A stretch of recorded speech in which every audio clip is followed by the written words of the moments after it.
সৰ্বপ্ৰথম আপোনাৰ পৰিচয় জনাবচোন। মোৰ নাম শ্ৰী সঞ্জীৱ মণ্ডল। মোৰ দেউতাৰ নাম মনীন্দ্ৰ চন্দ্ৰ মণ্ডল। মই এখন বেঞ্চাৰ স্কুলত 24 বছৰ কাল বিনা বেতনেৰে কাম কৰিছিলোঁ। যেতিয়া জীৱিকাৰ পথ ওলাবলৈ মই কোনো ৰাস্তা নাপাই মই এইখন পথ মই উলিয়াই ল'লোঁ।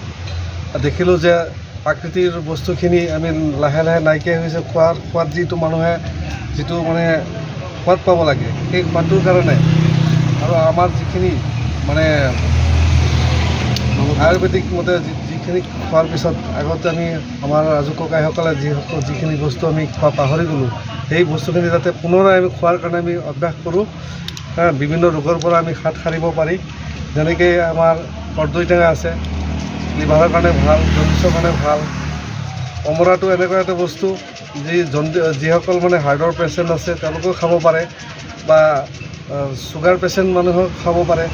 আৰু যেনেকৈ আমাৰ তিহুটো আছে, তিহুটো বহুত ঠাণ্ডা গৰমত তেনেকৈ কাটি আমি অলপ মছলা দি পেলাই বনাই দিওঁ। আৰু যেনেকৈ হাৰ্টত কফ জমা হৈ যায়, হাৰ্টত যদি কফ জমা হৈ যায় আমি এইটো থেকেচাই এইটো আমি ঔটেঙা খাব পাৰি। তাৰ পৰা বিভিন্ন ৰোগৰ পৰা আমি হাত সাৰিব পাৰি। কফ জমা হ'লে বা তাৰপিছত ব্ৰংকাইটিছ নিচিনা হৈ যায়, যদি আমি এইখিনি খাওঁ আমাৰ দেহাটো ভাল থাকিব। আনাৰস আছে, আজি এইখিনি বস্তু নাই থকা হ'লে মই দেখিলোঁ। আৰু এই হ'ল চবতকৈ মানে গুৰুত্বপূৰ্ণ যে আজিকালি যি প্ৰতিজন ঘৰৰ মানুহে কি হৈছে যে বিপিটো হাই হৈ থাকে।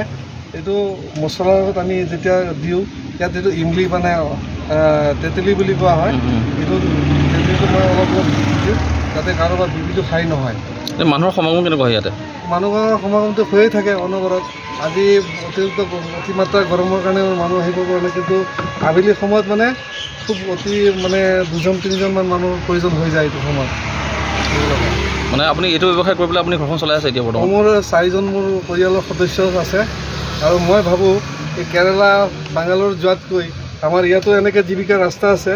আমাৰ যিসকল বেকাৰ যিসকল নিবনুৱা আছে তেওঁলোকে চাকৰি মুখ এইবিলাক ধ্বংস কৰি বাহিৰত যোৱাতকৈ আমাৰ অসমতে এইবিলাক অৰ্জন কৰি টকা পইচা উপাৰ্জন কৰি চলিব পাৰি। আৰু যদি কোনোবাই তেনেকৈ দোকান খুলিবলৈ আছে, ইচ্ছা প্ৰকাশ কৰিছে, মোৰ ওচৰত আহক, মই ধুনীয়াকৈ তেওঁ শিকাই দিম। আৰু মই যেনেকৈ 2 বছৰ কাল মই ইউটিউব চাই ইউটিউবৰ পৰা মই গোটেইখিনি বস্তু মই শিকিলোঁ। সেই তেনেকৈ মই কোনোবাই যদি ক'ৰবাত ইয়াত কলেজৰ সন্মুখত বা টাউন এৰিয়াত কোনোবা দোকান খুলিব বিচাৰে, মোৰ ওচৰত আহিব, মই ধুনীয়াকৈ বুজাই দিম। কম খৰচত, কম টকাৰ ভিতৰত, কিমান টকা ইনভেষ্ট কৰিব নালাগে, কম টকাৰ ভিতৰতে এই ব্যৱসায়টো কৰিব পাৰি, চলিব পাৰি।